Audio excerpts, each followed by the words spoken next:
Hola, ¿qué tal amigos? ¿Cómo están todos ustedes? Espero que se encuentren excelentemente bien, que se la estén pasando de lo mejor y sean bienvenidos a un nuevo video de su canal, David Biker. En esta ocasión nos encontramos con la Vento GTS 300 2023 y como ya lo pudieron escuchar, escucharon ya parte de su motor y escape de esta bonita motocicleta para que se den más o menos una idea de cómo suena esta motocicleta así en la vida real o ya así de persona.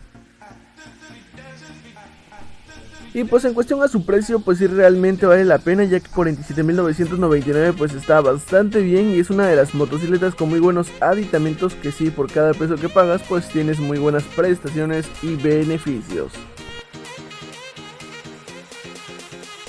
Y pues en cuanto al tema de iluminación, podemos ya ver una iluminación más completa desde su faro principal, cubrepuños, direccionales ya incluidos, que sin duda vale la pena estar comprando la nueva GTS 300. Y bueno amigos, sin nada más que decir, yo solamente quería que escucharan en la parte de su motor de escape. Y pues sin nada, nos vemos hasta un próximo video.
We dancing.